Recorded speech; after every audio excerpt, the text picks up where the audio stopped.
बिस्मिल्लाहिर्रहमानिर्रहीम। आज हम इब्तिदाई क़वाइदुन-नहव का सबक नंबर 8 आपके सामने पेश कर रहे हैं। अगर आप बिल्कुल शुरू कर रहे हैं नहव सीखने के लिए, नहव सीखने के लिए, तो ये किताब आपके लिए एकदम परफेक्ट है, सही है। इसको आप तवज्जो से पढ़िए, इसके सवालात व तदरीबात ख़ुद से हल करने की कोशिश कीजिए। इंशाअल्लाह आपके नहव समझ में आएगी और आगे की जो नहव की किताबें हैं वो पढ़ने में किसी हद तक ज़रूर आपको मदद मिलेगी। आपसे गुजारिश है कि आप तवज्जो से पढ़िए। अगर कोई ख़ामी या किसी तरह की कोई उलझन आपको आए तो आप हमसे रब्ता कीजिए। इंशाअल्लाह अपनी हैसियत के मुताबिक आपसे हम कलाम करने की कोशिश करेंगे। आइए बिना ताख़ीर सबक शुरू करते हैं। एराब और बिना पर इसमें बहस की जाएगी। एराब और बिना, सबसे पहले हम समझते हैं कि एराब किसे कहते हैं। मुख्तलिफ अवामिल के आने से कलिमात के आखिर पर रूनुमा होने वाली लफ्ज़ी और तकदीरी तब्दीली को एराब कहते हैं, और जिस कलमे पर यह तब्दीली हो उसे मुअरब कहते हैं। ये तारीफ़ याद कर लीजिए कि मुख्तलिफ अवामिल के आने से कलिमात पर रूनुमा होने वाली, कलिमात के आखिर पर रूनुमा होने वाली लफ्ज़ी और तकदीरी तब्दीली को एराब कहते हैं। ठीक है। अब मिसाल के तौर पे जैसे जा हामिदुन रअयतु हामिदन ज़हबतु इला हामिदिन। और एक बात और याद रख लीजिए कि ये जो तब्दीली हो रही है ये तो है एराब, लेकिन जिस कलमे पर तब्दीली हो रही है वो है मुअरब। उसको क्या कहते हैं? मुअरब। तो यहाँ पर आप देखिए जा हामिदुन, यहाँ पर ये मंसूब है हामिद, यहाँ पर हामिद क्या मरफू है, मरफू रफ़ा है। और यहाँ पर 2 नंबर पर हामिदन देखिए मंसूब है और ये मजरूर है हामिदिन। तो ये आमिल जो है मुख्तलिफ है, ये आमिल मुख्तलिफ है। उसी के हिसाब से अब जा हामिदुन में जा फ़ेल है, हामिदुन फ़ाइल है, इसलिए मरफू है। रअयतु हामिदन में मंसूब क्योंकि रअयतु फ़ेल है, ता ज़मीर फ़ाइल है, और हामिदन ये मंसूब है, मफ़ूल है, मफ़ूल है, इसी वजह से ये मंसूब है। ज़हबतु में ज़हबतु फ़ेल है, ता ज़मीर फ़ाइल है, इला ये जार है, इला हरफ़ जार है, और हामिदिन इस वजह से मजरूर है। तो ये मुख्तलिफ़ अवामिल हैं। तो मुख्तलिफ़ अवामिल के आने से, मुख्तलिफ़ अवामिल के दाखिल होने से, आने से ये तब्दीलियाँ इसके अंदर हुई हैं।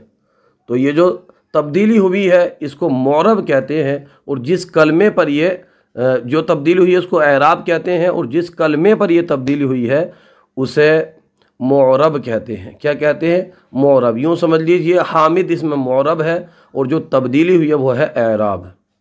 तो कभी रफ़ा से, कभी नसब से और कभी जर के ज़रिए ये ज़ाहिर हुआ है।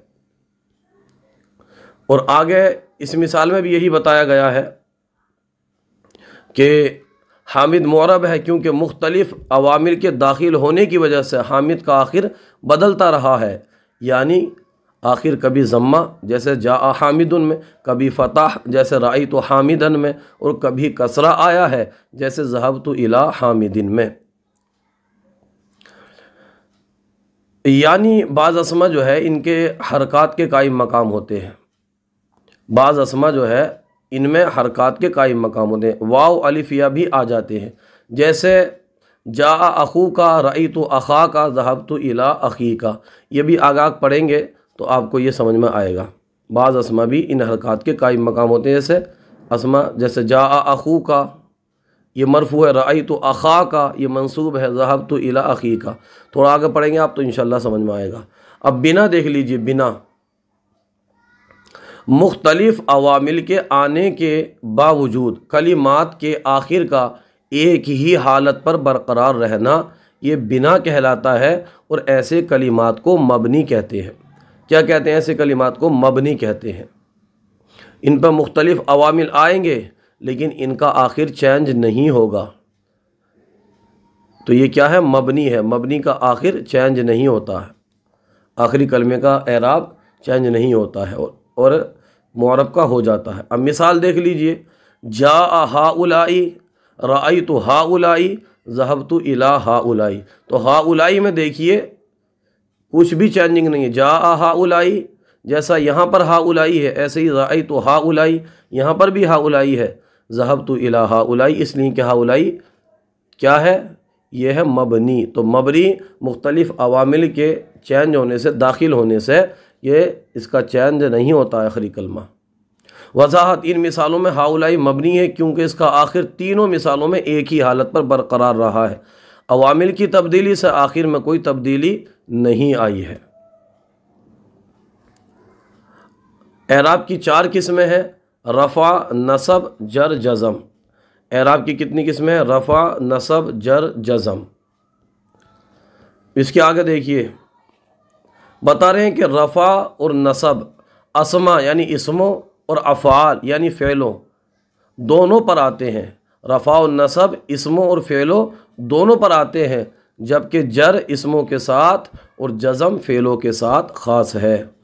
जबकि जर इसमों के साथ और जज़म फ़ेलों के साथ ख़ास है। आप पहले भी पढ़ चुके हैं, जहाँ पर इसमों की अलामतें बयान की गई थी वहाँ पर यह भी बताया गया था कि शुरू में हरफ जर हो, ये इसम होने की अलामत है, और यहाँ पर भी बता रहे हैं।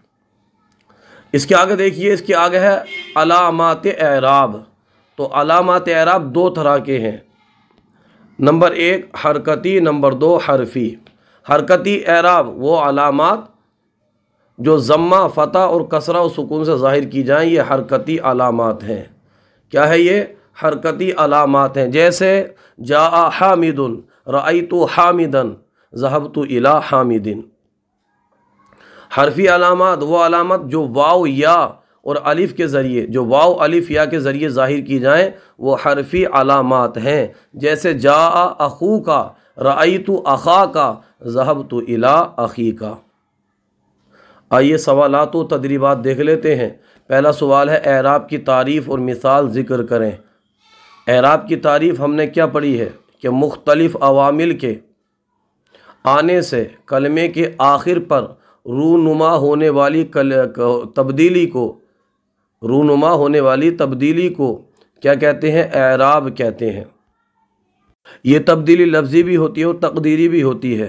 तो कलमे के आखिर पर रूनुमा होने वाली लफ्ज़ी या तकदीरी तब्दीली को एराब कहते हैं। जिस कलमे पर यह तब्दीली हो उसको मुअरब कहते हैं। जैसे जा हामिदुन, रअयतु हामिदन, ज़हबतु इला हामिदिन। हरफी अलामात कौन सी हैं? दूसरे नंबर पर सवाल है, हरफी अलामात कौन सी हैं? हम पढ़ चुके हैं कि वो अलामत जो वाव और या के ज़रिए ज़ाहिर की जाएं उनको हरफी अलामात कहते हैं। एराब की किस्में बताई इन्होंने। एराब की किस्में हमने इस किताब के मुताबिक 4 पढ़ी हैं, रफ़ा, नसब, जर, जज़म। अब इसके आगे देखते हैं कि मंदरजे ज़ेल खाली जगह मुनासिब लफ्ज़ से पुर करें। लफ्ज़ आपको साइड में मिल जाएंगे, वहाँ से उठा के इसमें पुर कर देने हैं। अब यहाँ पर बता रहे हैं कि का आखिर मुख्तलिफ़ अवामिल के आने से तब्दील हो जाता है। किसका तब्दील हो जाता है? 2 दिए, मुअरब और मबनी। तो मुअरब का आखिर मुख्तलिफ़ अवामिल के आने से तब्दील हो जाता है। सही आंसर ये है। दूसरे नंबर पर है का आखिर एक ही हालत पर बरकरार रहता है। 2 ऑप्शन है, मुअरब और मबनी। मबनी सही जवाब है यहाँ पर, मबनी। मबनी का आखिर एक ही हालत पर बरकरार रहता है। इसके बाद है इसमों के साथ ख़ास है। क्या है इसमों के साथ ख़ास? इसमों के साथ ख़ास है जर। जर इसमों के साथ ख़ास है। चौथे में बताया गया फ़ेलों के साथ ख़ास है। क्या है फ़ेलों के साथ ख़ास? नसब भी है, रफ़ा भी है और जज़म भी है। तो यहाँ पर हमने पढ़ा था जज़म फ़ेलों के साथ ख़ास है। आगे आइए, दुरुस्त जुमले पर राइट का निशान लगाएं। जैसे जा हामिदुन, रअयतु हामिदन, ज़हबतु इला हामिदिन। में हामिद मबनी है। हामिद क्या है? मबनी है। ये गलत है, हामिद मबनी नहीं है, क्योंकि उसका एराब बदला है, चेंज हुआ है। तो मबनी नहीं है, बल्कि क्या है? मुअरब है। तो हम क्या निशान लगाएंगे? यहाँ पर निशान लगाएंगे हम गलत। दूसरा है ज़म्मा, फ़तह और कसरा हरफी अलामात हैं। गलत। ये हरकती अलामात हैं। मबनी का आखिर मुख्तलिफ अवामिल के आने के बावजूद एक ही हालत पर बरकरार रहता है। सही। एराब की 3 किस्में हैं, रफ़ा, नसब, जर। रफ़ा, नसब, जज़म, ये गलत, क्योंकि इस किताब में 4 बताई गई हैं, रफ़ा, नसब, जर, जज़म। आज का सिलसिला आपको कैसा लगा कमेंट बॉक्स में ज़रूर बताइए। अगर कोई गलती हो तो हमारी इस्लाह फरमाइए। हमारे यूट्यूब चैनल अल हयात अकेडमी को ज़रूर सब्सक्राइब कीजिए। जज़ाकुमुल्लाहु खैरा।